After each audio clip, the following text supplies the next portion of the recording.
Hey everyone, I'm Jay. I'm Sophia. And I'm Scott, and welcome to Witches Betwixt. Today we're going to be talking about aliens. Motherfucking aliens!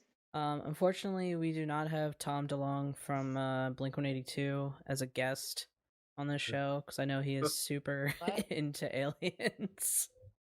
That's about the extent of my alien knowledge. Oh, and also the Internet Explorer meme of Internet Explorer. You've watched History Channel. You've watched History Channel, therefore you've seen Ancient Aliens. Yeah, but anyway, so I'm gonna let Sophia open up the discussion on aliens because this is not my realm of expertise. So Sophia, take it away.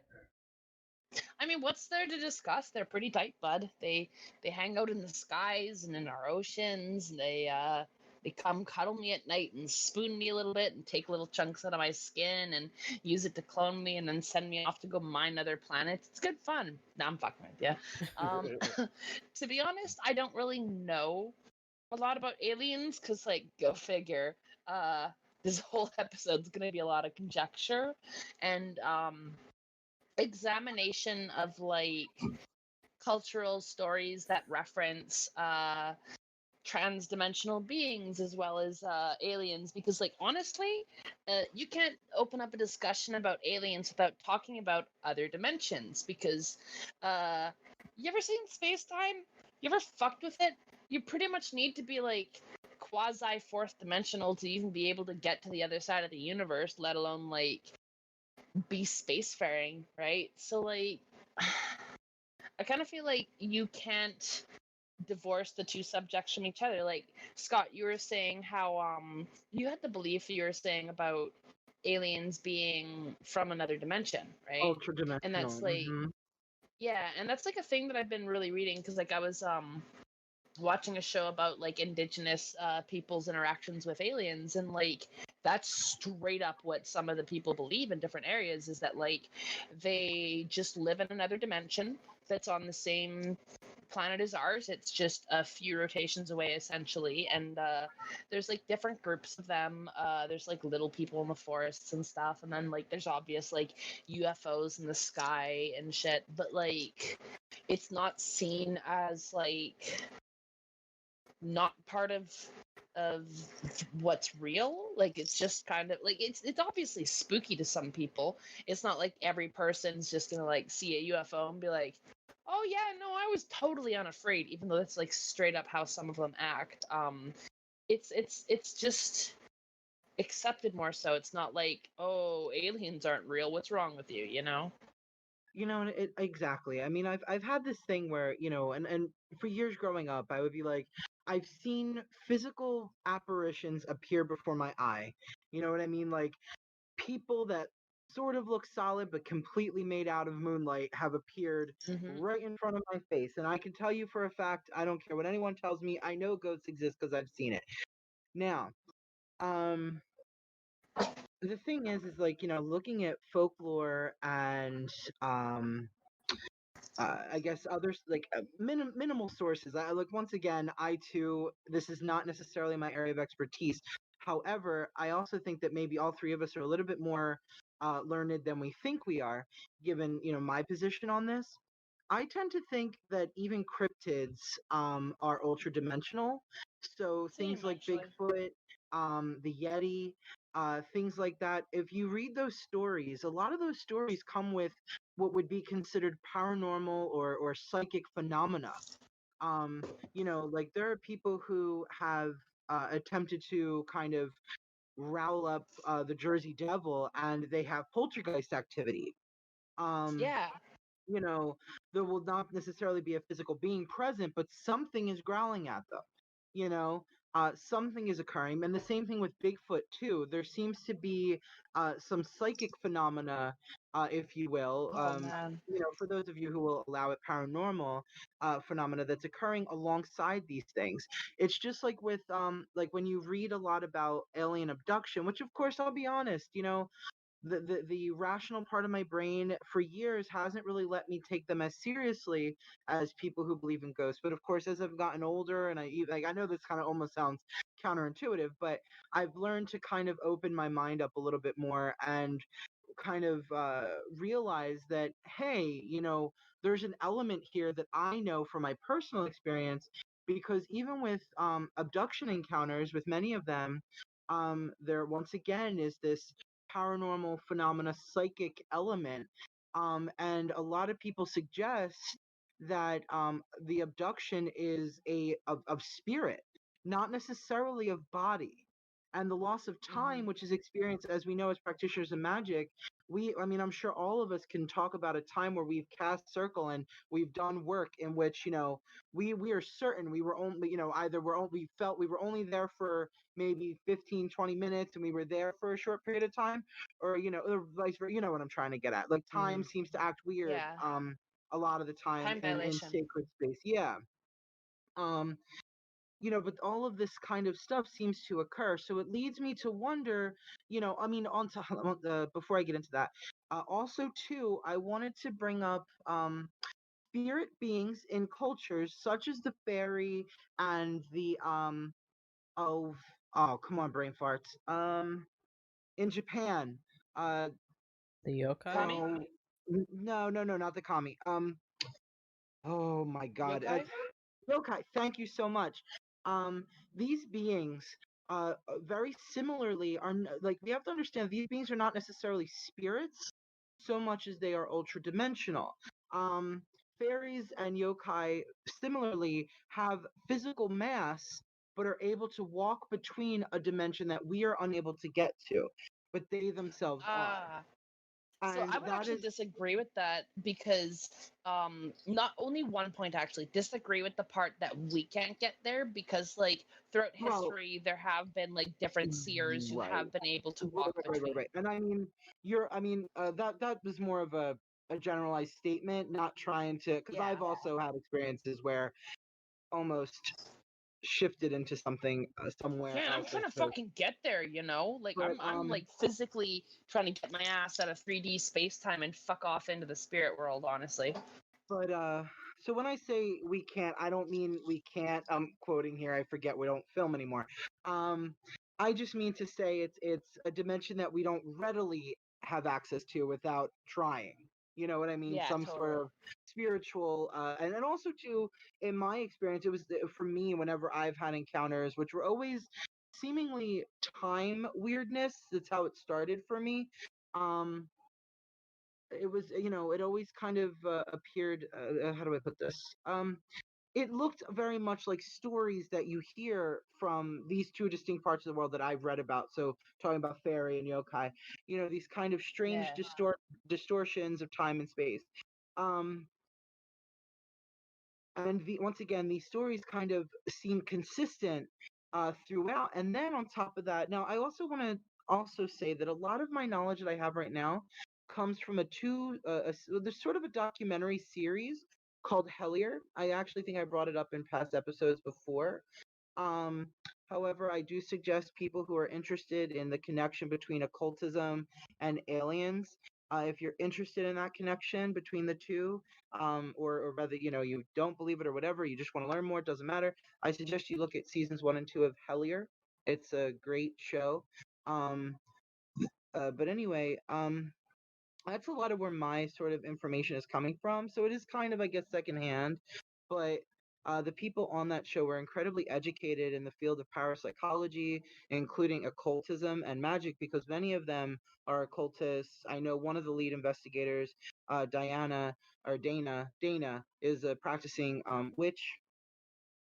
Um, so I mean, it's what I'm saying is it's interesting now that kind of occultists are taking an interest in the world of aliens, because it is kind of a wider topic. I've seen other names I'm not going to drop just because I don't feel comfortable doing it, but because it was on their personal Facebooks.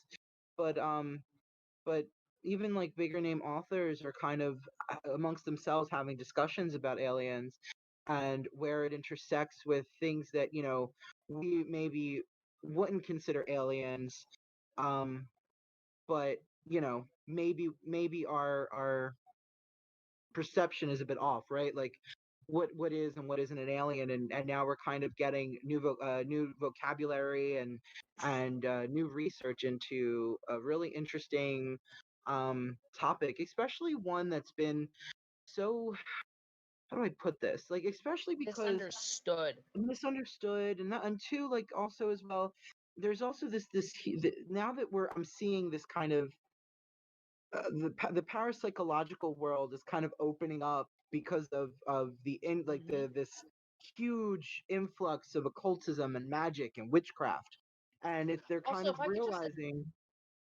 I'm go so ahead. sorry. I'm so sorry. It just seems that the two worlds are finally coming to a place where they're interested in coming to a table to talk. Um, and I know that, like, even us three on this channel, don't necessarily all agree about parapsychology and its place, or sort of occultism and its place surrounding parapsychology. But I know I believe that it has a place at the table, most certainly. But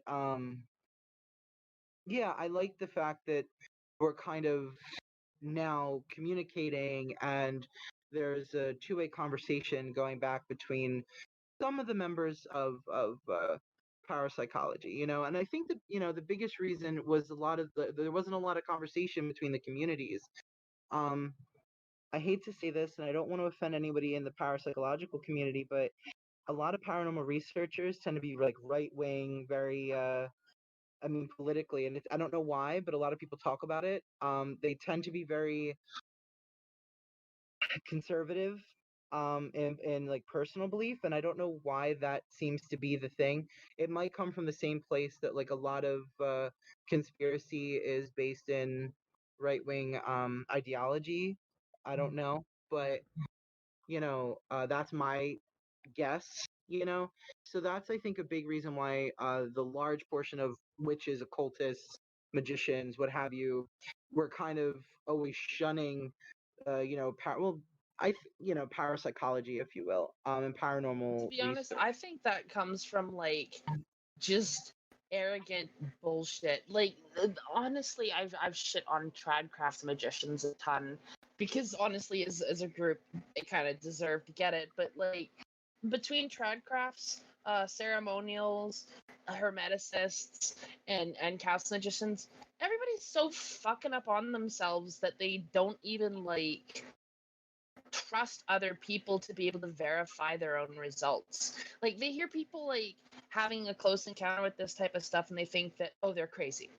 Oh, this person's just this. And everybody's so willing to just write everybody else off as like absurd, right? And I know because I had a close encounter with a UFO, actually, like right up in my fucking face, sort of close. And it got me ostracized. People treat me like I was crazy to the point where I just don't fucking tell anybody anymore because, like, what's the point? They'll either tell me that like I'm a CIA plant or that like I've lost my mind or what have you, and it's bullshit. And like I think what you were talking about with like I don't know why people are kind of getting into aliens right now. I think it's just COVID. I think the world's so fucked right now that alien invasion, sure, that seems reasonable. That would be a logical thing to happen after everything that's already gone down this year, you know? Yeah, I mean, the interesting thing is, though, I mean, I can understand how, like, COVID could exacerbate that conversation, definitely. But the interesting thing to note is that a lot of the conversations that I was seeing on other authors' Facebook, personal Facebooks, believe it or not, was before COVID, even before COVID was on our radar. You know, so I Yeah, mean, it's been building for a while. yeah, And like yeah. people been catching that current because like obviously something's coming. And like if I were to go into my own personal uh anecdote, I did see a UFO. Yeah, it was a flying saucer and it was up very close. I'm not going to go into great details about the story here. But it did happen at my hometown, and it was a fucking flying saucer, dude. And it didn't do that thing where it lit up the area around it like other stories happen. Like this thing was like so fucking dark. I could only see it because of the lights that lit it up. As like the top half spun one way and the bottom half spun the other. I could like see the lights rotating as they like went in different directions and stuff, right? Like the thing didn't make a fucking sound though, and for all I know, it could be secret government tech. I don't know. Right. I don't know. I had a bunch of witnesses, like my mom and sister, my ex-girlfriend at the time. They all saw it, right? And yet still people would treat me like I was crazy, even though I had 4 fucking eyewitnesses who were like, no, I was there, you know? And it's because, like, confirmation bias, like, people just want to go back to their simple worldview. Like, there's nothing that somebody hates more than information that upsets their world and changes what they thought everything was. Right. I mean, and I can honestly kind of back that up with the experience I was just telling you about. I mean, I know not to bring it back to Ghost anyway, but that experience in particular, when a full-bodied apparition, you know, head, feet, the whole 9 yards, almost seemingly misty and made out of moonlight. I actually forget, or have, like, lately I've been remembering it more, but I think it's just because the more I bring it up, the more I understand that it was real. But for years after it happened, I would forget it. Like, literally, I would be like, oh my God, it would be like this memory that I have to dig deep for. And it would come up in conversation. And that, like you said, it's because it confronts our worldview. Even magicians, witches, what have you, for people who believe in magic and practice magic, we don't really believe in magic, right? But for people who practice magic, um, even for us, we're not immune to our own psyche, and of course societal norm, if you will. Um, so yeah, I mean, you're totally correct. I completely agree. Jay, what do you make of all this stuff? Because I know you were like, I don't have much to say about aliens, but you gotta have like some kind of feels on that. I mean, like, my only I guess exposure, as you can, I mean, I know. So it seems like Sophia, you take more of the UFO, like they come from another dimension, but they come to here, and Scott kind of likens it to parapsychology, kind of like loops them into that category. And so there's two different approaches to aliens, and really, like the one that I have growing up, and just really the only one that I ever attached to. I mean, it's just what my mom always said. My mom said, "I believe in aliens because there has to be something else out there." And so she was talking about the universe, another planet, galaxy, whatever that may be. She wasn't necessarily, I don't think, talking about like alternate timelines or interdimensional travel or whatever it was, but she was just saying there's someone else out there that has societies like us, you know what I mean, has some sort of culture, people, whatever. Right. So that's what she was saying, and I always carried that with me because that just kind of became my worldview on it. um I don't have a lot. Well, I keep saying I don't. Lately, I have been. But historically, I don't. I didn't have a lot of psychic sort of things happen to me naturally, not without me really trying or working at it. But recently I have. But I don't. I don't know if I would lump that in with aliens though. Like, I don't think aliens are what we would think are the Fae or anything like that. I don't think So that's what that is. I Mm-hmm. feel like if I aliens are what they are, then they're coming from another physical galaxy or planet in this universe. so like I think there's room for both, to be honest. Like Yeah, me too. there's there's no reason why extraplanetary travel would be off the plate, and there's no reason why interdimensional travel would be off the plate. Like, you've watched Rick and Morty, right? Yeah. It's kind of like when Rick wants an adventure, he goes to another planet or another dimension, right? I think it's kind of like that. Like, do you know who Carl Sagan is? Like, he was really big with like search for extraterrestrial intelligence. I've heard the name, but I'm not really familiar with him and what he did. Okay. He does a wonderful YouTube video that I will DM to you to put into the show notes, and it's about fourth dimensional beings and how they would interact with our physical reality, right? And he explains it in a way that's really interesting and tangible. He like creates this world called two-dimensional land where everybody's like a square or a circle, and it's literally just a sheet of paper, and they're just cutouts of paper, right? And they can only go in two dimensions, left, right, and back and forward, right?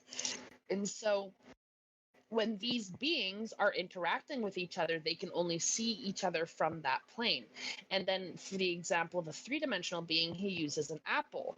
The apple can be physically up above the 3D beings, but because they can't look up or down, they don't have that dimension, they physically can't see this apple that's completely able to observe them in perfect clarity, right? So when the apple wants to interact with them, what it'll have to do is come down to a two-dimensional playing field and insert itself in. And so, like, to make a reference of that, he takes the bottom of an apple and plants it into an ink tray and then puts it on the paper to show like the points at the bottom of the apple of where it would touch, and it shows how that's the intersecting plane where they'd see him. And then if the apple went deeper, he like cut the apple in half and like made a print with that, and like showed how the shape of the 4D being would change based on what axis it's putting itself through the second dimension, right?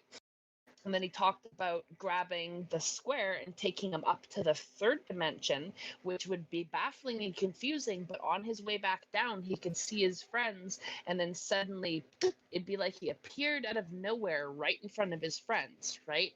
And this ties into what a lot of scientists that I know who are looking into more future levels of travel are talking about.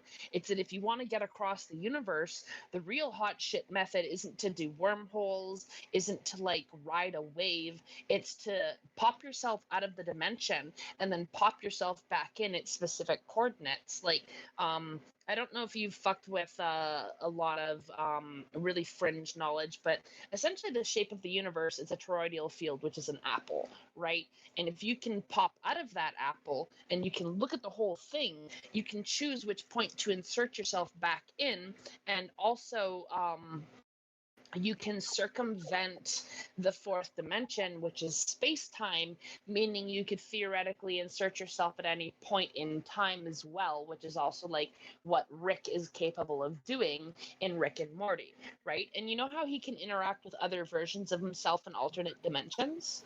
Right. This entirely makes Rick a fourth dimensional being, or quasi fourth dimensional, because even if he dies, he still exists infinitely. There's still a council of Ricks. There's still an infinite amount of Ricks out there, all who have like the same capability to reach that point, right? He is almost a force of nature, kind of similar to what like a lot of us would consider God forms, like say Earth or the sun. You know, like for all we know, a star exists as a sentient as a sentient being beyond the third dimension. It's just that a giant ball of energy is the only corporeal form that we can perceive it as, right? Does that make sense? Some of it makes sense. The Rick and Morty parts of it make sense to me, but the whole apple and the square shapes, that makes no sense to me. My brain is not very geometry wired like that. Yeah, and see, it's interesting. I hate certain types of math, but you pull me into like huge geometry like tesseracts and toroidal fields, and I just grok it, you know. That's I did horrible in geometry in school. Algebra, however, I was actually kind of good at. I guess because it was formulas and it made sense. But then they were like, "Look at this shape," and then it's also this shape, and I was like, "Oh yeah, you lost me there. I don't know." I did a little bit better with geometry than I did algebra, but that's just because algebra is not like other math. But anyway, well, I mean, unfortunately, like, I mean, I understood what you were getting at. I mean, what I'm trying to get at, it reminded me of a friend of mine. She's a potter, or was a potter by profession. She used to do pottery and stuff. Um, but she was spiritual, and she used to love an author. I believe his name was Melchizedek. And Drun below she Melchizedek. she uh she one time lent me this book. It wasn't really my cup of tea, but that author believed that things like UFOs were someone's Merkaba. It's this kind of geometric Oh. pattern that's created when they soul travel, at least as in my simplified understanding of the material. And he believed it was a solidified sort of Merkaba. Basically, what those are, the reason why they kind of seem to be uncatchable and oftentimes blurry, or oftentimes they're kind of not even material. Sometimes they just seem like a bunch of lights kind of swirling around in pattern. Yeah. He believed that that was the Merkaba of either one person or many people traveling together. Whether they're from here or whether they were from somewhere else, I do not know. But it just kind of reminded See, me a bit of that. that's interesting because I'm very aware of what Merkaba is. For those who are not familiar, it's supposed to be like the vessel of travel of the soul, and Yeah. it's essentially supposed to be a three-dimensional Star of David. For those of you who do not know, that is a triangle that's pointing upwards and a triangle that's pointing downwards, interlocking with each other to make a six-pointed star. A three-dimensional version of this would be two pyramids superimposed directly with each other at the center to make like a giant pyramid star, essentially. Huh. Yeah, look it up. It's some interesting shit. You kind of can't like get into this stuff without touching into like Kundalini, Merkaba, and like soul travel, and then you get into like all kinds of shit, and it just kind of like starts becoming incredibly interconnected. It seems like it's leading towards that like transcendental point at the end of time that people talk about called the singularity, where like it's happening, baby. We're I'm almost just there. waiting for like some alien race to touch down in their spaceship, like in the movies. And they just look at us and they're like, guys, you blew it way out of proportion. We're just stopping by. Y'all are a mess. See you later. Like, I can't wait for that to happen one day. As much as I love the idea of that, they're already here, I think. I'm like pretty certain they're keeping us from nuclear fucking Armageddon right now. Well, Like, without going and sharing stuff that I'm not allowed to share on the podcast, like I could tell you all this stuff private 1v1. Like, I've had some really powerful experiences when I'm like lost and needing guidance, and I look up to the sky and I see some real shit, and I'm like, oh fuck, okay, thanks.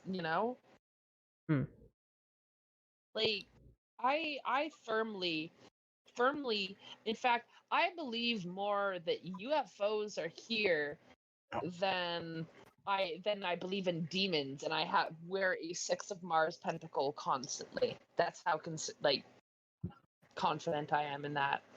if aliens were here, why do they? I mean, I don't know. Are they stuck here? Can they not leave? Why do they? No, here's the Why do thing. they care? That's my thing. Is why do y'all give a shit about a species that is hell bent on destroying itself? Just Well, move first on. and foremost, humanity's not hell bent on destroying ourselves. That's a very misguided that's like a Western idea. Like, corporate overlords want you to think that it's the species who's destroying ourselves, when statistically it's like less than 0.1% of the population that keeps doing this. And it's just like the effect of a continued power structure over the course of millennia, right? So essentially, they're here, in my opinion, to like make sure we don't nuke ourselves back to the fucking Stone Age. Well, then why does 1% of humanity want to destroy 99% of humanity? They don't want to destroy it. They want to own it. They want to be gods. But they're It's killing it. Yeah, because they're sick. It's mental illness. Look, like Jeff Bezos, for example. This guy has enough that he could do anything in the world. He could form his own fucking country. He could build a spaceship and just blast gold $1 billion into the fucking sun for all he cares. And He's he's a fucking still out alien. there.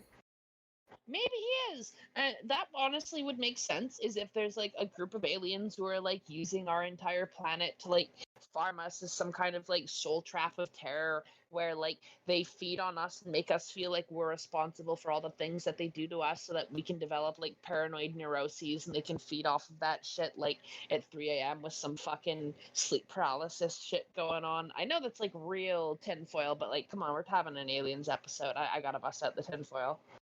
I mean, I think I buy that theory the most. Like, not gonna lie, like, it seems awfully convenient that everything in the news is always telling you that everything is as horrible as it possibly can be all the time, that it's hopeless, that we're bad, that it's all never gonna work. Because they just want you to be helpless and feel like it's shit. It's like they're just fucking transcendental vampires that just feed on you from another dimension. Well, I hope I never find out. Actually, no, I kind of do want to find out. Well, that would make life really fucking meaningless then, wouldn't it?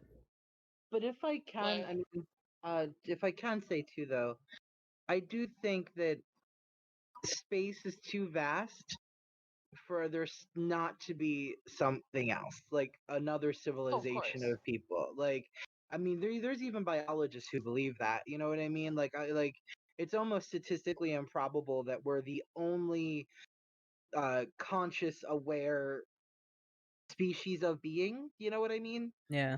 Like, I mean, there has to be something. You know. I mean, we're not even the only conscious aware being on the planet, you know? Well, you know what I mean, like, but like, you know what I mean, like people. I know what you mean. I'm just saying, like, it's not, you don't even have to go that far to find other intelligent life. Like in dolphins and stuff, like, the universe is code wired for life, you know? That's true. That is true. We are understanding that animal intelligence is much more complex than what we thought. Oh, yeah. There's been And a like lot herd of mentality and evidence. everything. There's been a lot of research right now. I mean, you know, we're seeing like animals that we would be like, they're dumb, and now we're understanding like it's possible that there's no actual dumb animal. It's just we couldn't comprehend their intelligence because of the limited science. I've been But hearing now a we're lot of. starting to expand and. I've been reading a lot of articles lately. It's funny you mentioned that about like octopi.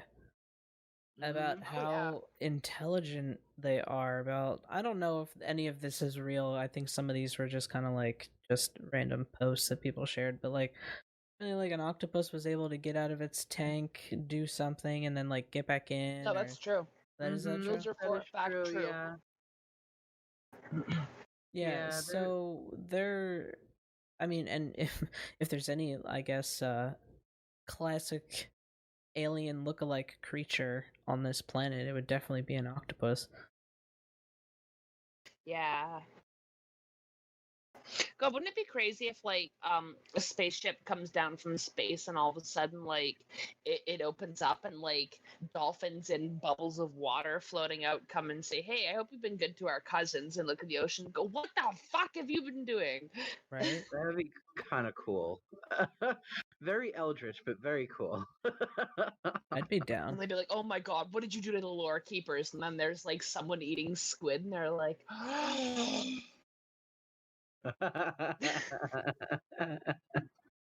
for octopus.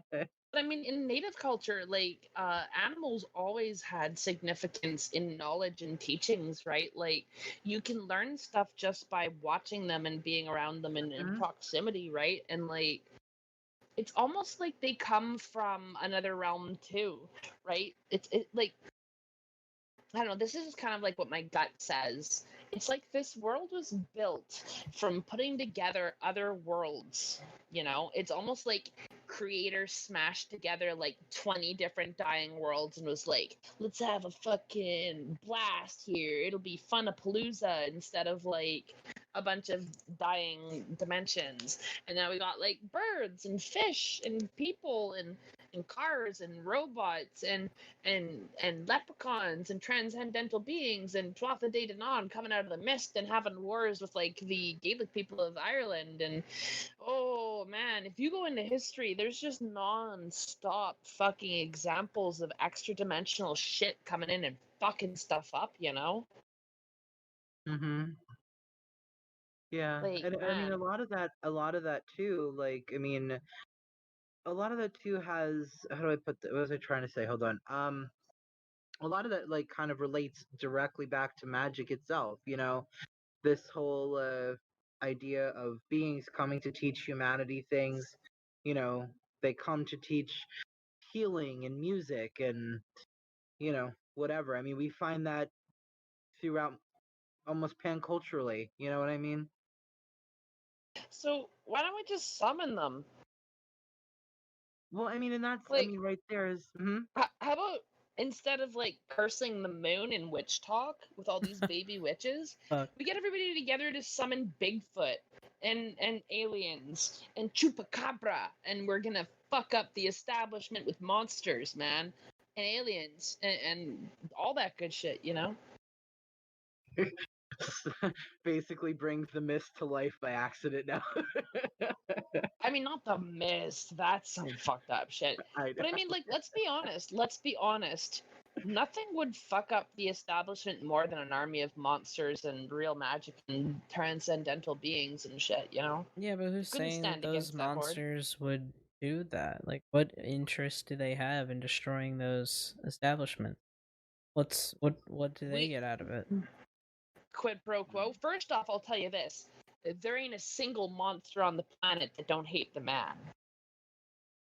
Yeah, but okay, so you summon a monster. What stops it from just killing you? Mutual agreements, mutually assured destruction, this really big sword I have in my hand, and a very nice smile and a polite statement of like, hey, I mean you no harm. We could get rid of that guy who's causing us both harm. How you think about that? No, I think some of these creatures are, especially like just from myth and folklore. I think like if you summon them up, I think they'd be like, "Oh, well, you're also part of the problem." I don't know. I think some of them would really like go after someone who summoned them. I mean, I it depends. I mean, like, I kind of like, I feel what Jay's kind of putting down here. Like, I think, I mean, and you can correct me if I'm wrong, Jay. It's kind of like thinking about more like like how morality of things that aren't on our plane are very different from human morality Right. and how we perceive that. And I mean, as someone who spirit works a lot as part of, a big part of my tradition, um, it's true that, but it is true that, so what I'm trying to say, it is true that there are beings that are kind of like, what am I getting out of it? Like, what are Right. you going to give to me if I help you? But like Sophia said, it's kind of like, you know, bargaining and whatnot. I You think also have to. it's more who you know. Like, honestly, it depends on the culture, but not all spirits require you to have to do something for them, like to Well, make a right. deal, you know? Like, there are just things out there that will help you out of the goodness of their hearts, you know? That is true. That is true too. That is absolutely 100% true. Yeah. But of course, I mean, there also, I mean, I would also argue, I mean, not argue, but I would also think, or well, I've encountered things that just really didn't Care. care about anything except for, to wreak havoc amongst So wherever it is that they could touch. I'm just gonna get real judgy here. I feel like that's the Fae. It wasn't No. Faye. I know. I mean, being somebody with Not even like all a the very Fae. distinct, but like a very distinct connection to them, but this was something else. This was something born out of something that I couldn't really comprehend. I can understand what Faye is. Like I can't talk Yeah. about it, but I have a particular connection, and it's all that needs to be said. But whatever the I mean, beings that I've run across, I mean, I don't know. I don't know. in my experience, it depends entirely on the culture. If I were to go dial up a being, if I did it respectfully and asked for help, and I was like, "Hey, I need help to deal with like this pipeline," they're gonna be fucking happy to help me. Like actually happy to help me. You know what I mean? Whereas like if I Mhm. try and call the fairy queen for a favor, I know I'm in for a hell of a bargain. You know, I'm gonna have to do some shit for that, right? So it depends your tradition, the land spirits you're working with. Yeah, It's very case by case, right? And I think it is that's true. also a Mhm. little bit of a holdover of European tradition of like shit's kind of been like I'm just going to throw this out there. Europe got colonized ages ago. A lot of spirits from Europe have been angry for a very, very long time without getting any type of proper offering, without getting any type of proper ceremony. So you dial them up after 1,000 years of that shit, and they're like, what the fuck do you want? You know? Yeah. It's like kind of a different attitude and different environment, right? But stuff over here isn't necessarily going to be the same way, you know? Like, not all the land out here has just been abandoned. Like, there still are people who care to it, you know? Mhm. It's I mean, funny. it's interesting because you made a really good point, Sophia, about how like it's dependent upon. I mean, even more so, like we can even argue too, or at least I would, that it's also dependent upon the nature of your relationship with those beings. Like I Oh, work yeah. with, uh, a Scottish witch goddess slash, fairy queen, right? I mean, that's her whole thing. Nick Nevin. Um, Yeah. and I actually don't need a lot. Like, I mean, there are times where she wants little things, but it's always like apples or honey and oatmeal and stuff like that. Like, it's really easy stuff. Or I could just say, there's an old Latin incantation for her that's sort of like a praise, and it's "Oh my cole Regina, preg me gorum veni," and I'll say that a couple Yeah. times, and she appears, and it's just kind of like, "What's up? What's wrong? What do you need?" And as long Mhm. as I'm continuously kind of, I mean, I guess my thank you is kind of at times, most times more than enough, but that's because of a certain, like I said, this connection that I have with the fairy and that world. Um, but also too, it's just because of the relationship that I built up with Nick Nevin and the amount of Mhm. trust. But so I totally understand what you're saying, because I mean, like, there could be another person who worked with Nick Nevin, and maybe she wants something particular from them. You know what I mean? On Mm-hmm. particular days, and Yeah. like it could be different things for different people, and it could be the same spirit that we're working with. It's just they want something different from. I'm sorry, I don't mean to ramble. I get what you're No, saying. I love it. I love it. And like maybe someone did something to piss off McNevin, and so they need to do more for her to earn her trust back, right? Like these are things that spirits will do, right? So if you're someone like me, and I'm not gonna like brag here, it's just an example. I've had times. Have any of you ever been turned around when you're in the woods? Turned Yes. around. Well, Okay.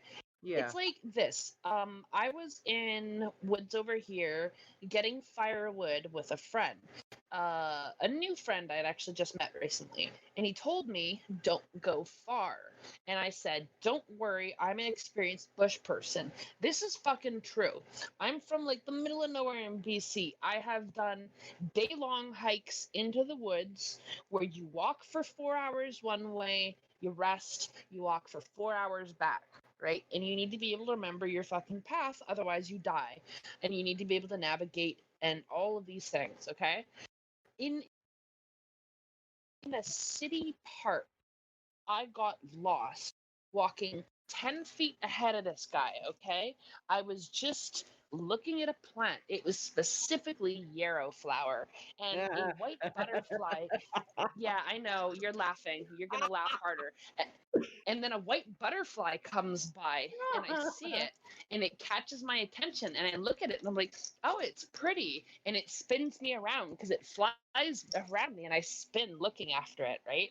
And so then I keep walking, and I turn around, I'm like, wait a minute, this isn't where I was. And I hadn't even gone 10 feet, and he wasn't behind me. So I'm like, okay, calm down. You're an experienced bush person. Pick one direction and walk in it. You're in a city. It will not go for more than 200 meters. I was right. I was 100% right. I got to the edge of the tree line, and I was like on the opposite end of the forest when I came in. So the person I was setting up camp with sees us go into the bush on one side, and all of a sudden we just pop out on the complete other end and like come walking up to camp, and they're like, where did you come from? And I'm like, I got turned around. And they're like, is that person still in the bush? I'm like, oh my God, yeah. So I'm like, I just full blown sprint to go catch up with them because they're getting wood by themselves in the woods, right? And when I get there, there's like someone who had like came up to them and been like, hey, do you want a blowjob? And he was like, no, get away from me. And the person was like kind of harassing him, so he had to like kind of grab a stick, and he was like getting freaked out, and I like come up and get his attention behind. He like looks like he's seen a ghost. I'm like, you okay? And he's like, yeah, man, let's get the fuck out of here. And we're like, oh. And so then like we get out, and I tell him the story, and he's like, where did you go? And I'm like, I'm telling you, man, I got turned around.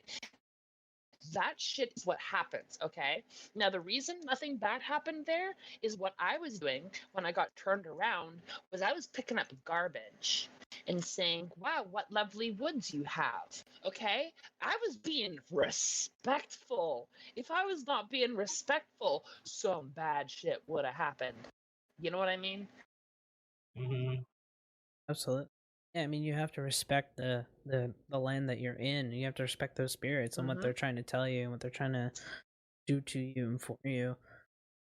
It's interesting though that that some talk of the Fae came up, because I actually have a growing relationship with the Fae that I never really sought out the Fae before. I never, like, I knew that they were linked to, you know, like my heritage, I guess, because, you know, I'm like English and British, Scottish, you know, whatever.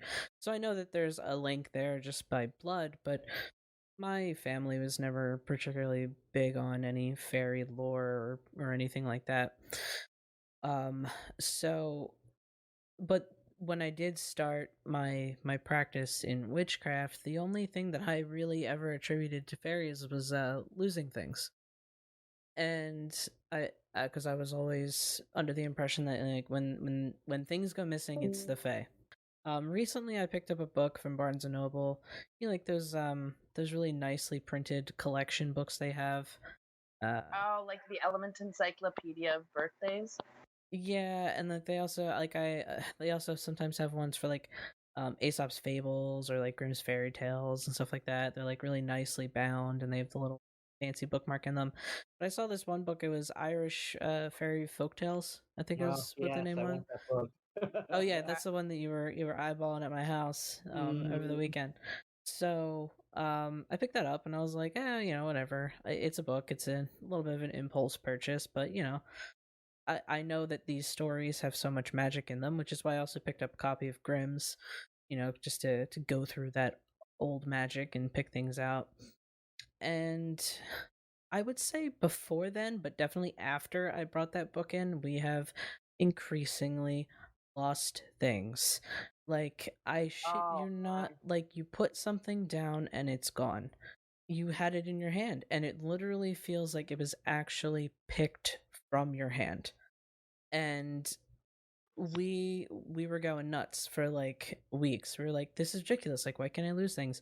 And I knew it was all coming to a head when I had gotten all my paperwork together to send to Social Security, because I'd finally gotten everything that I needed to send to the Social Security office to get my new Social Security card so I could file my taxes. This has been my thing for like the past fucking year of my life, is trying to get this sorted out.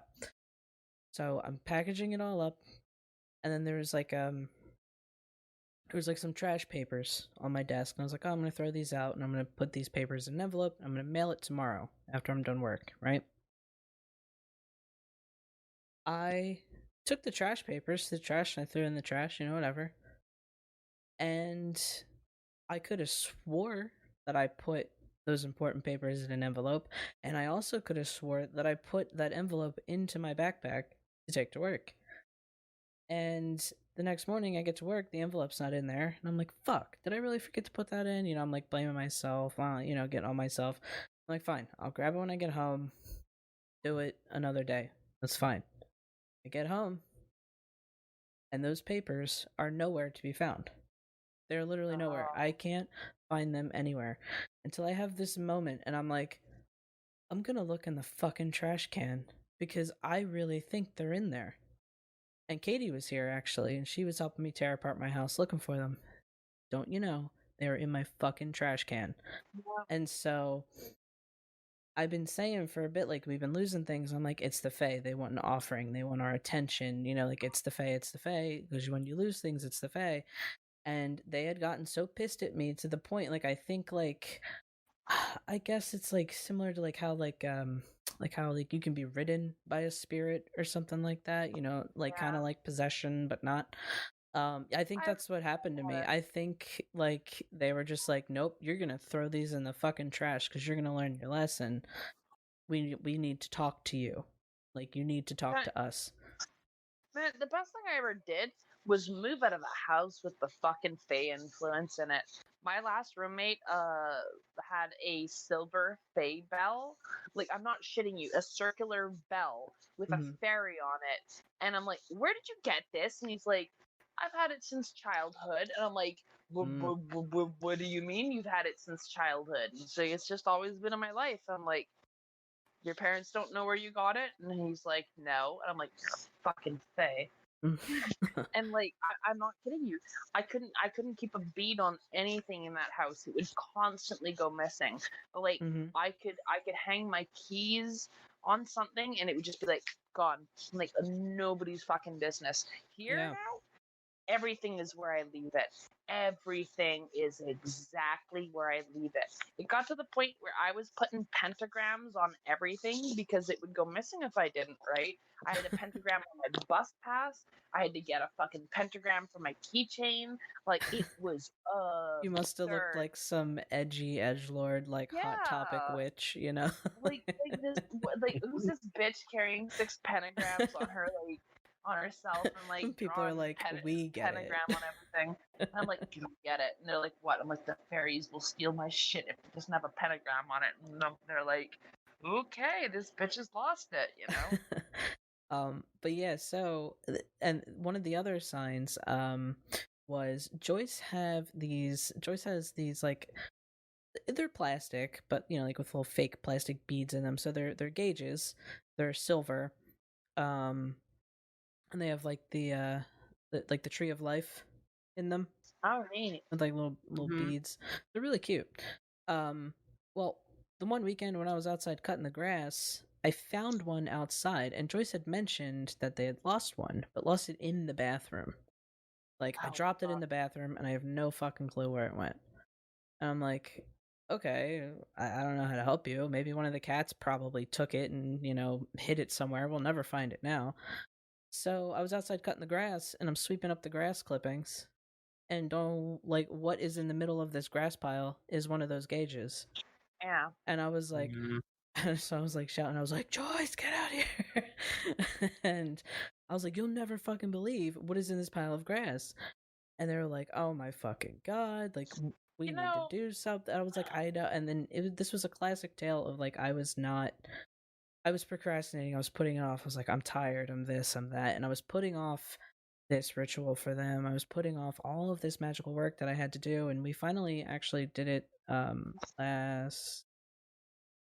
Friday. We did it Friday. And it was really great. it was like an incredible ritual. And I actually really felt a connection because their presence was so strong in the house because they've been here for a while. Really getting our attention, and the ritual was so great, and I really talked to them, and they gave me this image in my head of this tree outside my neighbor's house. As I noticed when it rains and I walk by, there's these little divots like where the root base is of the tree, and it creates little pockets and it makes these little pools. And whenever I'd walk by, I'd always be like, I feel like they're fairy pools, or I feel like fairies would gather there, or like fairy creatures would gather there and enjoy that water. And so they wanted their offering to be left there, and that's what we did on the equinox. Is we went outside at night and we left the offerings there, and we have had 0 things go missing since. And Joyce actually found, so we had bought these torch lighters forever ago. We bought like 5 of them, and we couldn't find any of them. We were like, I don't fucking know where all the torch lighters went. And they're like the good lighters, it always sucks when you lose your good lighter. Joyce said, I think it was actually yesterday, Joyce came up to me and was like, you'll never believe what I fucking found today. And I was like, what? And they were like, all 5 torch lighters that have been missing forever. And like, it's not that they were all in one spot. Like, one was in this place, one was in this place, and Joyce was like, every like thing that I looked in today just to do whatever, I found a lighter, and then and I found another one, and I found another one, and I was like, wow, that's fucking wild. It's like, it's that moment when you're like, oh, I'm a witch and I believe in all these things, but when things actually correlate and link up, you're like, oh damn, like, I wish more people paid attention. You believe in it until you realize how much it's kicking your ass, and then you're like, wow, I didn't even know. Exactly. I love, a lot of the time those are like house spirits or house fairies. The ones that like to take things. I mean, they're the most common. They tend to be the ones that enjoy their time around people. Yeah, Although I I will definitely say get I'm that kind of feeling. thankful that there are a lot of benevolent and malevolent fairies out there, but the house fairies or the hob of the house, the house deity, if you will, which it was formerly anciently known as, it was believed that, a god lived in your house. It was the god of your house deity, your hob, your demovoy. It has 1,000 different names all around the world. But yeah. So I like that. I like that a lot. Yeah, I mean, I can really grok that. There's also like the indigenous idea of little people, which is like spot on with the idea of fae, of like small people who you can't see, although sometimes you can see them, and they don't necessarily do tricks, but sometimes they'll take things away from you. I've never encountered them in a malicious manner. I've been told if you treat them as though they're evil, they will act accordingly. Same thing with being good. To me, they've always kind of been helpers. Like, if I go to get something and it's not there, it's either A, I really should be attending something else with my time and attention at that moment, and what I'm being pulled away from is actually a distraction, or I'm being called to observe my environment. And sometimes, like, I'll be looking for a lighter, for example, and I won't have a lighter to have a tote. So I'll look up and I'll look around and be like, does anyone have a lighter? And I could notice then that on the outside of the circle, somebody is having an incredibly intense emotional discussion, and I can come over and help mediate in an organic way and be present just by asking for a lighter. Stuff like that. It's like incredibly intuitive, right? And if you learn to like humble yourself and listen and look and see and feel, then you can learn great things from your lighter being missing, right? Or your keys being gone. But if you're stubborn and blockheaded and you refuse to listen, well, then it can go down a very different path, right? And it's interesting because these spirits seem to do stuff because they know that we can recognize them. Like, here's the honest truth: if you were a 4D being who could fuck with 3D beings, would you really fuck with the ones who are not going to admit that you actually exist? That's true, yeah. Of course you're gonna fuck with the ones that talk to you and talk back.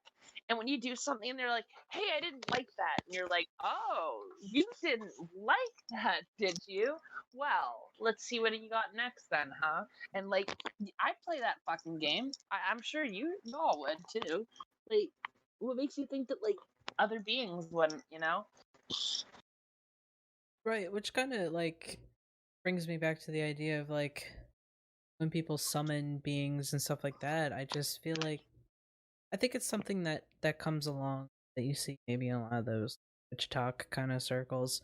You're like, oh, I talk to this god on the regular. Like, I don't know how to feel about those people who have like these relationship. Like, I feel like some of the gods that people have quote unquote relationships with, like really strong bonds and relationships with, I don't know if those entities would really behave in that way. Okay, I swear to God, this is gonna become my fucking new catchphrase, but it depends. It depends entirely on the individual, right? Like, Yeah. I pour Legba, Papa Legba, I pour him a cup of coffee every morning because he helped me out.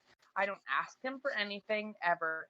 He doesn't like show up to me in my daily dreams or doesn't like fuck around and do a bunch of stuff.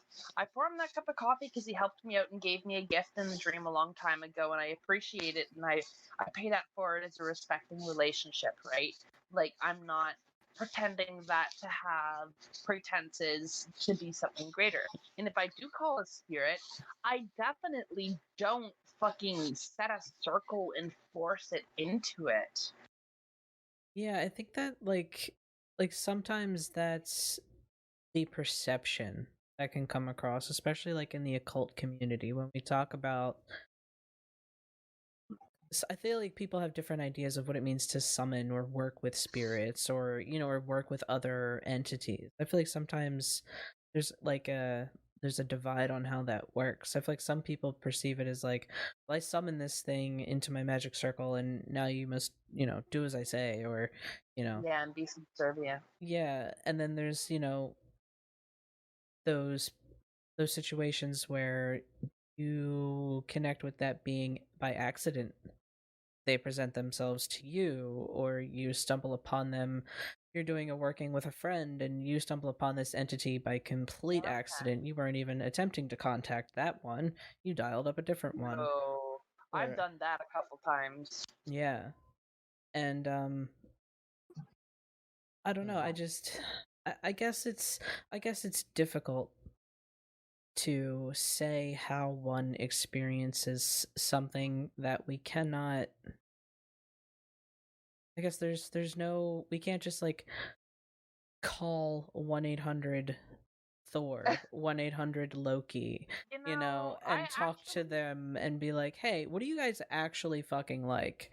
I'm not going to give you too much details, but there is actually a being that I physically phoned one time using my IRL phone because there was like a hidden message in an album that I had listened to, and it gave me a phone number to call, so I called it and left the message and like told him how it could call me back. And after I did that, like a whole bunch of shit started happening, right? Really?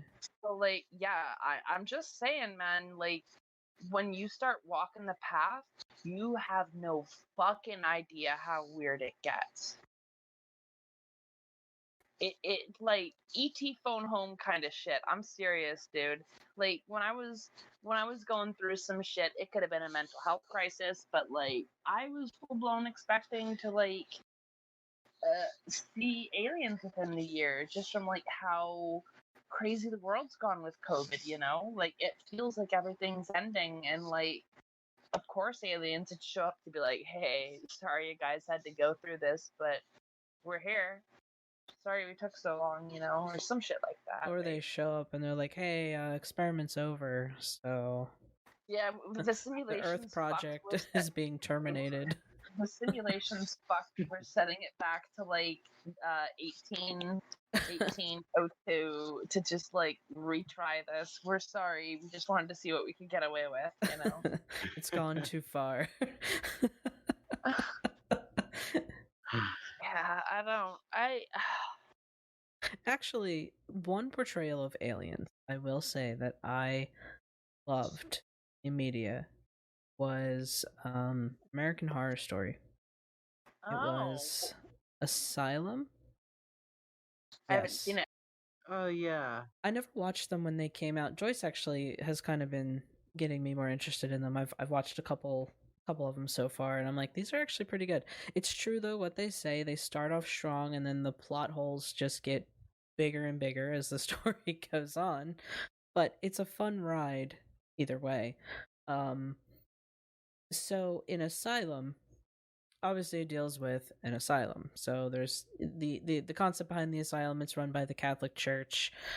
The doctor is an ex-Nazi, and basically there's a whole lot of people there who are actually sane and shouldn't be there, and there's a whole lot of people there who are, do have mental health issues and, are being abused. So that whole idea of the horror asylum, run by the Catholic Church, but for some unexplainable reason that they never fucking address, is that the main character, he gets abducted by aliens, and they frame it as he murdered his wife, but she was also abducted by aliens.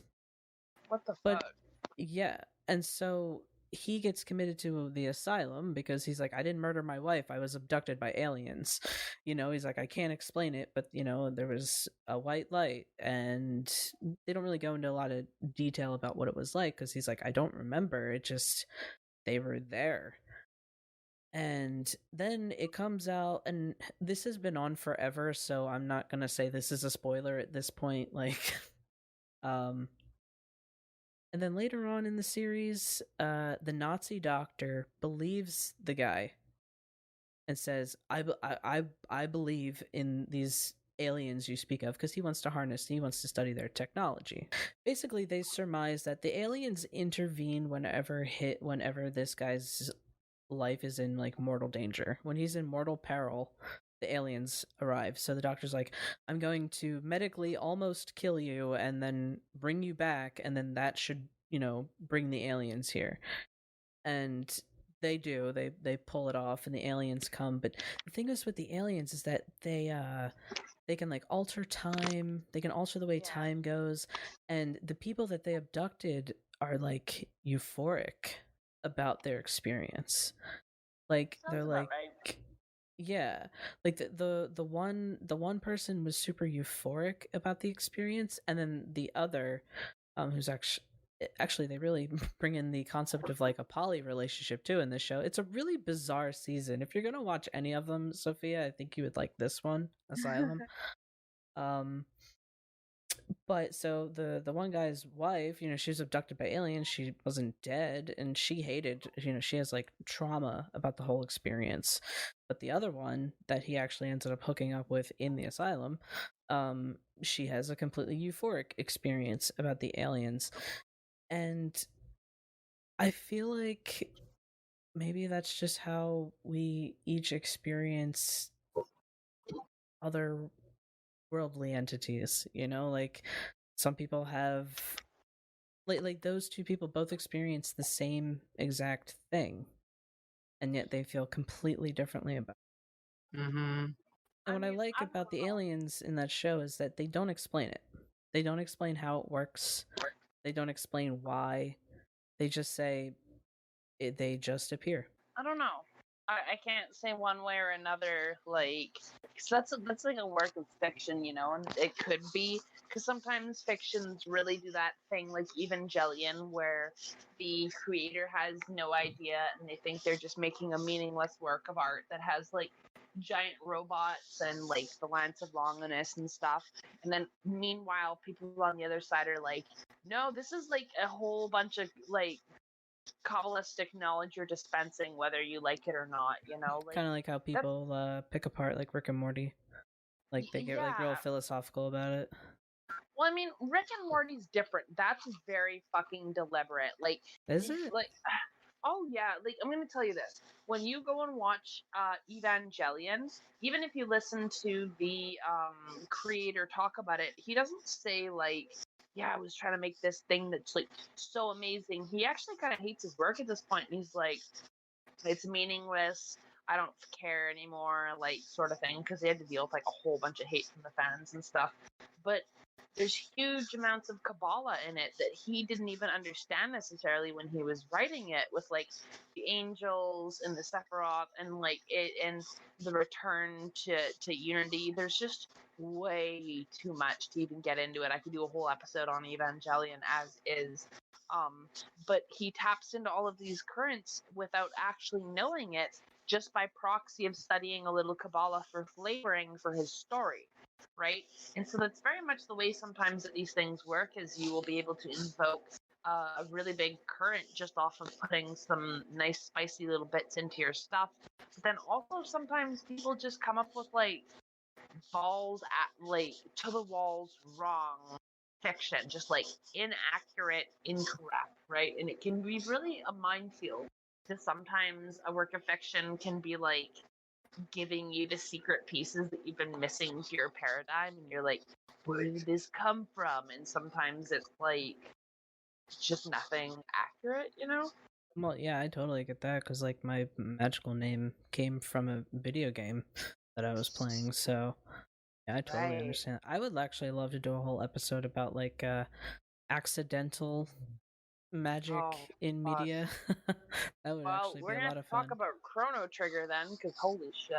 I know, but first I gotta get through a couple things, because I actually would love to go on a huge rant, like a fun rant about Bayonetta and my experience with that game. Maybe I'll I play actually like Bayonetta 2 on stream that. or something. That'd be fun. Yeah, in Bayonetta it was like Devil May Cry and the whole like Mm-hmm. Well, hack they're and very slash. similar, yeah. Which is why I'm excited to get back into Devil May Cry again. I mean, Bayonetta's even like a spiritual successor, I'd say. Yeah, for sure. Mm-hmm. But like, yeah, to like rope it back to aliens, like, man, I'm really starting to feel like there's some kind of like universal uniting factor between like beings that can will themselves into space time at specific points, and like things we can't see but that can like literally pull stuff out of your pockets and make you do stuff. Like that's like some actual fucking paracausal powers, you know what I mean? Yeah. Like Mm-hmm. and to do that kind of shit, you're not, if you're doing paracausal stuff, you're at least quasi 4D, you know? You're at least fucking with your timelines. Well, yeah. One of my I'm so sorry. No, go ahead. One of my, I guess, favorite quote unquote experiences is certain beings do this thing. And I mean, once again, I'm talking about the Fae, not to kind of bring it back the other way, because I know we're talking about fairy, but to That's kind just of what you have the most interaction with. right. And Darian has experienced this as well. We'll have pick something up, we put it down, and then we lose it, right? Mm-hmm. Oh yeah. But it'll like, and we know for a fact that we picked it up, put it down. But what'll happen for us, all of a sudden, it's like we'll be looking around and moving stuff and like in that space, right? Because we knew we put it there. We'll trash the room and look around, and then all of a sudden we'll look back where we were, and it's almost as if your eyes like readjust, and all of a sudden the object that you were looking for is right where you left it, but you couldn't find it before. Mm-hmm. That is one of the most that I always kind of like, every time that happens, I'm kind of like, what did I do? Like, what did I do to piss you off? Because that's kind of my signal of like, I'm not doing something. Mm-hmm. Or I did something, when stuff like that starts happening, especially because it's just like this feeling of whatever that surrealness comes over Yeah. comes over your mind, and I'm just like, but I just trashed the bed. So, and I'm talking about the bed because that's where it happened twice. Mm-hmm. Well, put something on the bed. We know we put it there. We look around the bed, under the bed, etc., and then we find it right where we left it. But it's almost as if we, like, our eyes can see it again. It's the strangest thing. It's like it popped out of existence and then back into. It's almost as if like they took the thing into their little, I don't know, pocket dimension, and then Yeah. popped it back out exactly where it was. Right, Or they just exactly. held on to it until they were done. You were done being a dick, and then they put it right back. Like they didn't even have to pull it out; they just put it in their hand. That's how I feel Mhm. about the Like, lighters. I'm gonna say this. This as much as I'll say on the podcast. I had times where, like, when I was truly having some like incredible experiences, people weren't able to physically see me. Like, I've had times where I've waved at someone in front of them and like they just can't see me. It's like I physically don't exist. You know what I mean? I have moments like that too. I mean, yeah, Yeah. but I mean, all throughout folklore and myth, there is real precedent for practitioners, seemingly walking between worlds or Yeah. going unnoticed, as we like to call it. But I mean, there are many spells and old grimoires and spell books that aren't even necessarily grimoires, that talk about invisibility. There's a lot of druidic lore. The druids were big on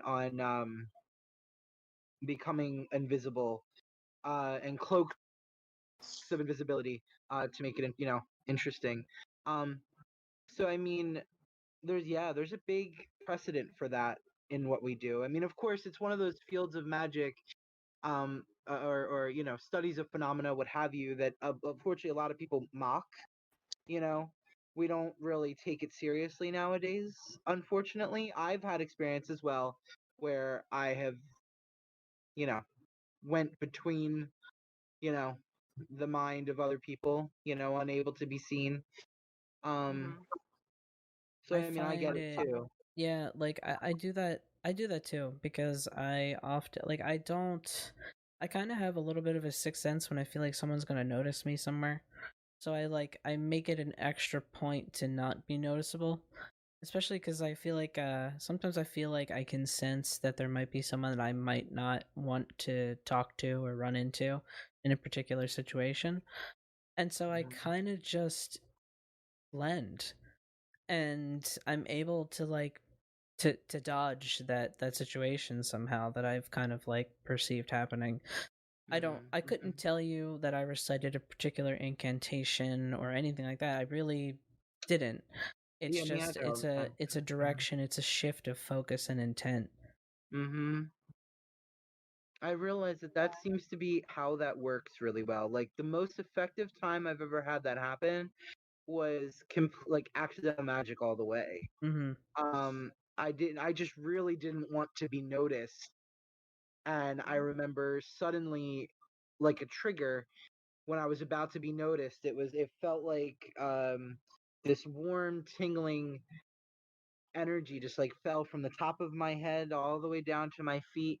Mhm. And all of a sudden in the next period in school, I had a teacher saying, "Where were you last period?" Even though he was standing at my desk Mhm. talking to my friends behind me, but he had no recollection of seeing me. And then when I said to him that following period, when he happened to come into the class that I had next, he came back and he was like, "Where were you today?" And I looked at him and I knew what had happened, right? But of course I tried to like keep cool, and I Mhm. was like, "I was sitting right in front of you. You were talking to I don't know if I want to name people, but anyway, um, you were talking to them, right over my shoulder." And all of a sudden you could see his pupils dilate, right? And he looks at the wall, the back wall of the classroom, and you could tell like it comes over him. Hmm. Like the same way like when I find the object that I've lost, that same I don't know if it's euphoria, but that same kind of disorienting surreal unreality sort of feeling as if Yeah. waking up, and you could see it in his face. Wow. And all of a sudden he looked back at me, he was like, oh yeah. And he walked away like swiping his brow. Like as if all of a sudden he Like the spell so I broke mean, or something like that. right. But the thing Yeah. is that we're clearly able to do what they do. You know what I mean? Like, it's just a matter of training ourselves to be able to get to that state, but if we're able to do that, then all my experiences with, time loops and things like that, I know.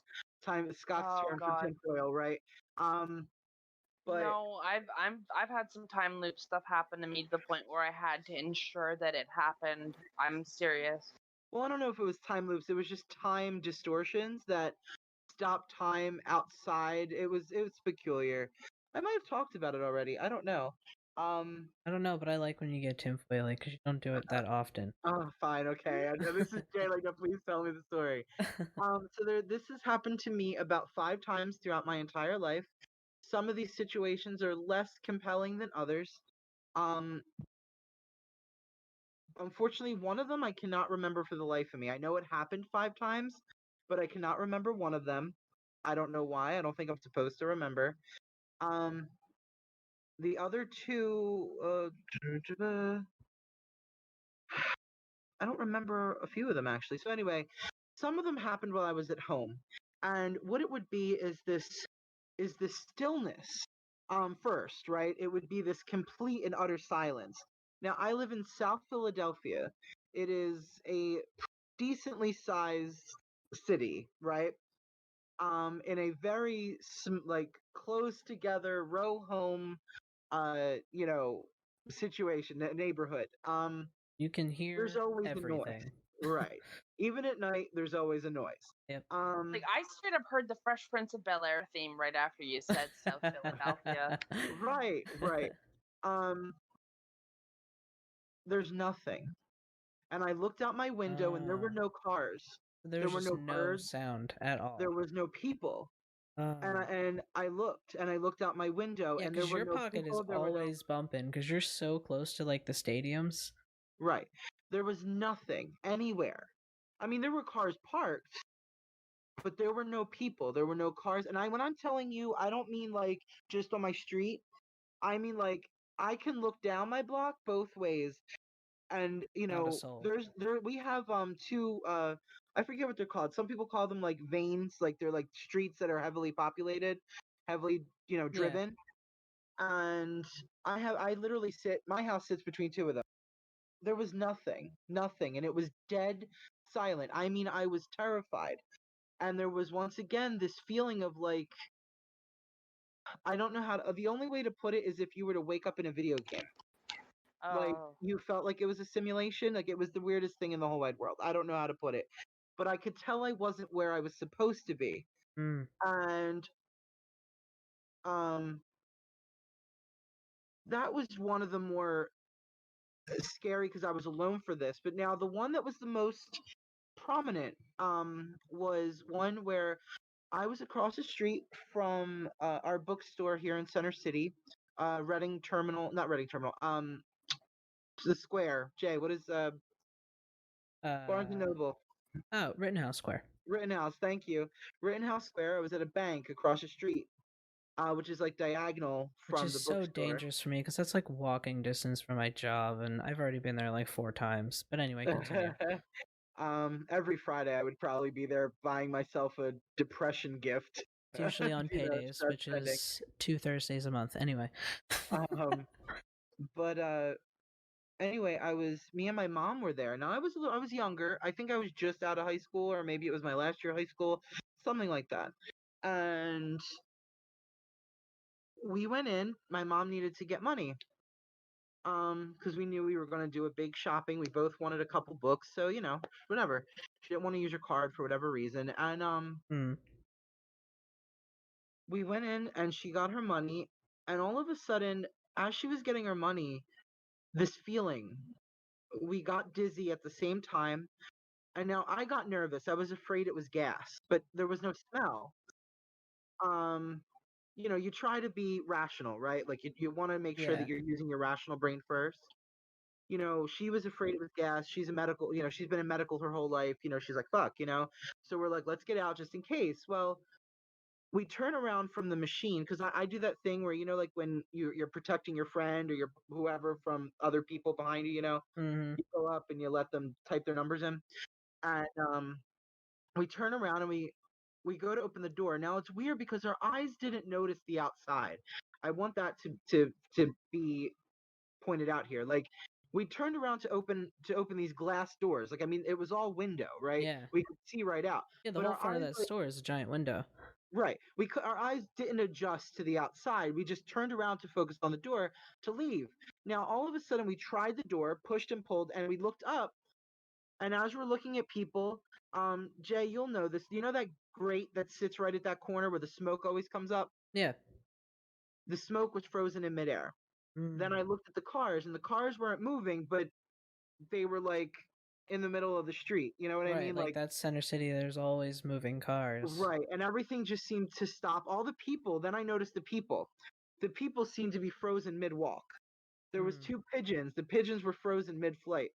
And my mom, all of a sudden, she goes, "Scott, what's happening?" Now, I couldn't believe what I was seeing. Now, of course, as a witch, as a practitioner, I was like, we're about to get spirited away. Holy fuck. You know what I mean? Like, You're this like, is "Oh, literally, shit." this is what the doorway between worlds looks like. I was like, this is bad. You know what I mean? Like, Ruh-roh, Ranky. I don't even know if at the time I could have kept myself safe.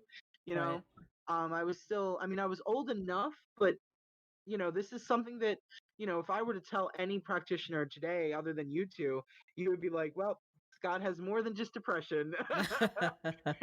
There's the delusional disorder going on. But no, I lie to you not. These people, everything was frozen, everything stopped. And I could see it, and then my mom saw it, which was even more confirmation. You know, my mom's not a practitioner; she's open-minded, but anyway, I tried the other door. The other door, once again, push pull. But you know, there's 2 doors. We tried all of them, all 4, and nothing worked. And she starts to get really excited, and I'm saying to myself, I'm like, okay. I was like, clearly we're on the threshold between this world and the other, or else the outside wouldn't look like that. Right. It wouldn't look like my world. You know what I mean? So I was like, we're on the threshold between worlds. I was like, what do I do? So I took a nice deep centering breath, and I was like, you know, ye gatekeepers, bring us back to the worlds of bring us back to the physical world, you know, close the gate, you know what I mean? And whatever I said, it was to that effect, you know what I mean?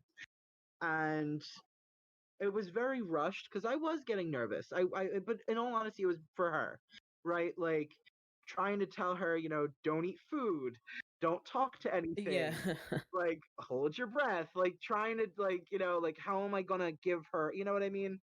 Um, and But eating food's rad. there it is. Yeah, you never have to come back if you eat the food. Don't eat the food. Well, if you don't, I mean, if you want to stay, eat the food. But if you want to, you know, but what you call it? To make a long story short, I remember whispering this little prayer. I don't even, to be honest with you, it definitely was more like spirits listening because I really didn't put any will or intention. I was too nervous. right. I didn't know how at that time to calm myself down, you know, in the midst of spiritual high strangeness. But something heard me, and all of a sudden, my mom pulled out of fear, and she actually, like, you know, like when you put way too much force on something simple and it kind of throws you a little. So you know it was frozen. You know what I mean? Like it wasn't Right. locked. You know, and it wasn't stuck. So she pulls real hard, and she almost falls. I had to catch her, and everything just is like all of a sudden it's like car Like back horns to start, normal. the pigeons fly, the smoke is going, people are walking, and yeah, and she asked me, you know, she had a really hard time like wrapping her head around that. Yeah. But then again, so did I, admittedly. Yeah. But you know, for her the explanation was simply that, you know, time is not linear, and that, you know, time is like a tree, and it runs, you know, all time is happening all at once. And you know, it was just me trying to explain physics, you know, my baby-fied stupid, you know, physics, what are those, physics for dummies 101 Yeah. nonsense type stuff. So people that are actually physicists, don't come for me, I don't know physics. um but but instead of kind of being like, oh, hey, this is the door to the spirit world, like, these are the gates Right. opening, which is much more You complex, thought that which is would really what probably it freak is. her out more. Right. So I was like, you know what? Let's not go there. Let's just kind of do this very simplified explanation. Kind of the explanation I feel like what would be given by a parapsychologist. See, that's what I hear all night, if you can hear that. Exactly. Yeah. And to not And hear all that day too, is by the way. terrifying. So, but yeah, I mean, like, so, and then of course experiences like that I've had, like I said, 5 times throughout my entire life where I've almost have been shunted off to the spirit world, and I've always maintained just right at the gate, but I don't really know what I'm doing, because I mean the energy's there, and it might be my fear, it might be why I've never actually gotten shunted all the way, but I also don't know why it happens. I'm not doing anything. I was never doing anything whilst those experiences were occurring. I was just living my life, and sometimes I think um gateways, like natural, like, as an animist, of course, right? Like, we understand that I perceive liminal space as natural phenomena, not necessarily just something that we can create, right? But something that the earth itself manifests, um like ley lines and such, right? Mm-hmm. Uh, and I sometimes think that bursts of these this strange pocketed vortexes appear in different places, and I think that that's what we walked into. And I think Like us wrong leaving place that, at the wrong time kind of yeah, us situation. leaving that place, you know, um, was just a matter of that vortex closing. Because we were there for what felt like forever, but when we looked at our phones, it wasn't very long, but it felt like 20 minutes. It felt a lot longer. So even Hmm. time itself distorted our perception of time. Yeah, and I'm like when I was on the street for a little bit, it felt like weeks. Like a single week felt like 3 of them, honestly. And I didn't have a phone to check calendars with, so that made it a lot more difficult. But like time dilation can really kind of start to fuck you in those situations, you know? Like 1 minute you think, oh no, it's fine, and then the next minute you're finding like newspapers from 10 years ago, and you read it, and it's like 2010, and you're like, excuse me, you know? Mm-hmm. Mm-hmm. I don't know. Mm-hmm. I feel Yeah. like as magicians, if you actually get effects over a certain level, it's kind of like you incur a certain amount of paracausality, which means like paracausal paracausal abilities are the abilities to shape or adjust reality according to your will. So Mm-hmm. essentially magic, right? So I think magicians of a certain level start like experiencing timeline fuckery. Like this one person who used to be a teacher of mine used to always talk about meditating and going off to on journeys to like visit other versions of himself in alternate dimensions so they could like work with each other together. And this was like before Rick and Morty. So he wasn't just like ripping that off in any way, Mm-hmm. right? But that's very much something that he spoke about doing. And I have actually even had dreams of myself in other timelines. Like I had a dream of myself in the timeline where I became a cop, no joke, and I was a horrible piece of shit. And stuff like that. Like you can kind of get glimpses into like other timelines you've had, or you almost kind of get the ability to will yourself out of a bad situation. Have either of you heard of quantum suicide? No. No, but I It's feel the like you've idea. mentioned it. Yeah, it's the idea that when like you die, you don't necessarily die, that you go on to the timeline where you didn't die and you essentially perceive your longest possible timeline.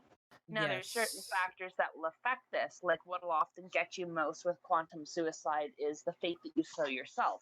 So, like, if you have bad health habits that lead you down a certain path. That might be what gets you, right? But it's certainly not going to be a random car accident when you're 10 years old. You know what I mean? Yeah, you did talk about that before. I just forgot the name of And what. it's interesting, Sophia, because I don't even think when you mentioned this before, I don't think I made the connection. But to kind of bring up once again, where I love talking, like finding historical precedents for things. A lot of people don't understand this. I'm sure you both do, but rebirth and reincarnation are not the same thing. And what you're explaining is rebirth. That at least it falls in line closer with rebirth than it does reincarnation. So that's really interesting. What's rebirth? So rebirth is the idea. So like reincarnation is a process, right? Reincarnation has sort of a series of things that occur between death and new life. Rebirth is you die, you walk through a door, and there is you're living another life. But you're still you. You're not a different body. Right. So you are still the same body that you were.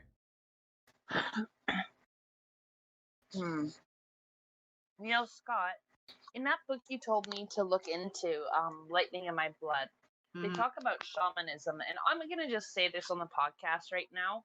Shamanism is not a North American indigenous practice like a lot of people think it is. That's medicine, okay? And a lot of people very falsely equate the two. They're not. Actually, the word shaman, I think, comes from Siberia, and it means to be consumed in flame. Like, it's actually highly disrespectful to call like indigenous person who works medicine a shaman when they're in fact a medicine person, right? Or remember I was trying to tell you weren't sure. I was telling you. Remember I was saying that to you a little while ago. Yeah, and I've actually read a post from somebody who is indigenous saying that as well, which really just gave me that good feeling of like, see, I fucking told y'all so. But anyways, in that book, cut this part out. What was I trying to tie it to? What were we just talking about? Rebirth. Right.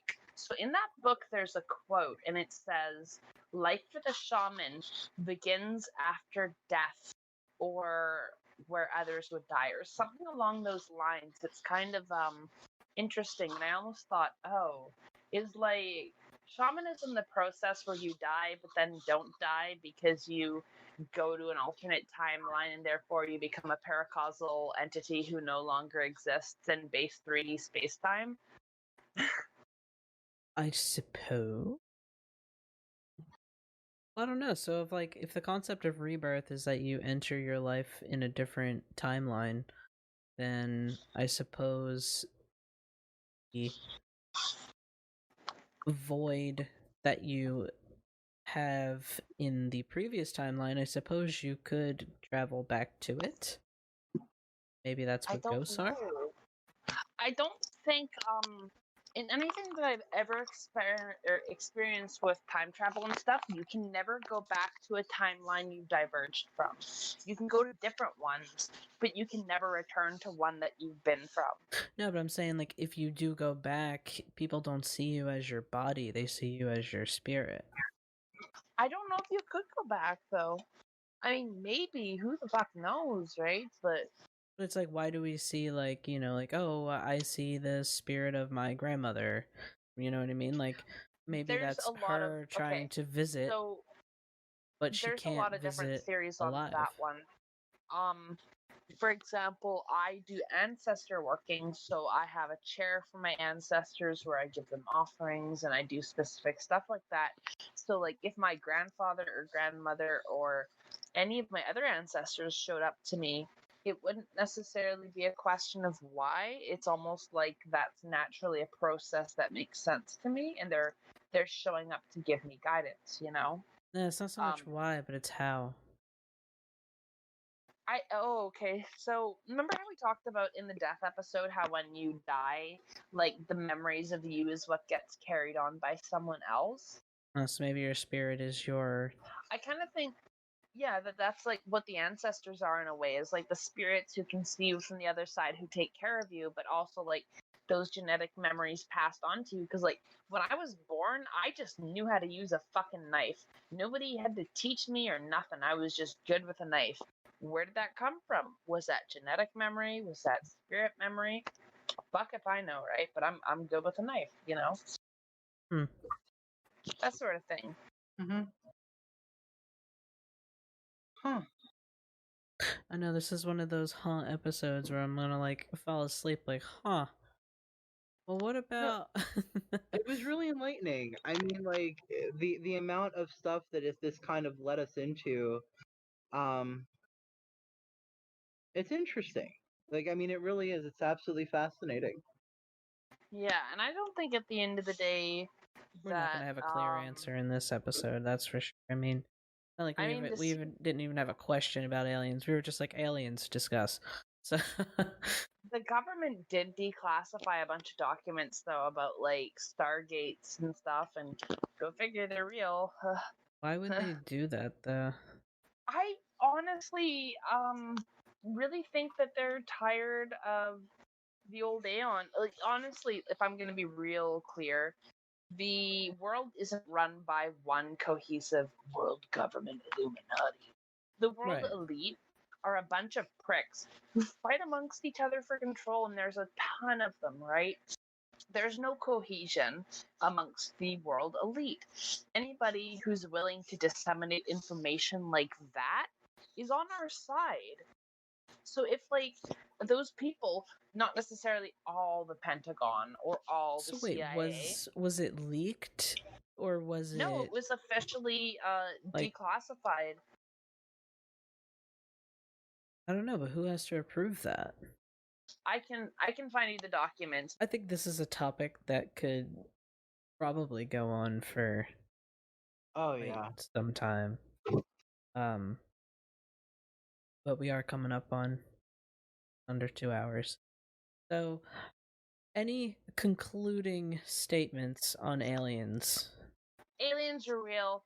Some of them are your friends. Some of them are pricks. Sometimes they just look like kids, so you better be nice, because that kid who's talking to you might actually be like a fourth dimensional time traveler who's like here just for a vacation, man, and they're not putting up with none of your bullshit. So just like give them a fucking break. Any closing comments on aliens? I don't know if it's necessarily on aliens, but more just because I just want to kind of say, you know, don't be those people who police other people's experiences.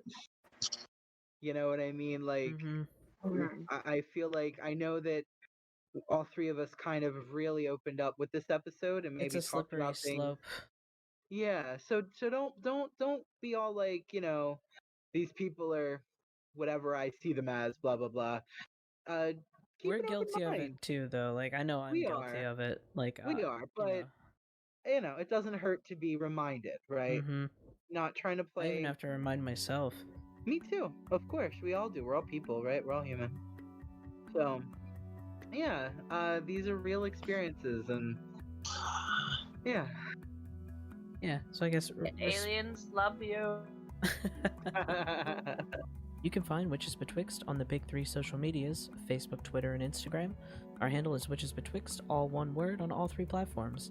We all check each one, except Twitter, which is exclusively run by me, Jay, but feel free to message us on any of them, and we'll get back to you. If you want to add your post to our online community, use the hashtag WBTWXT.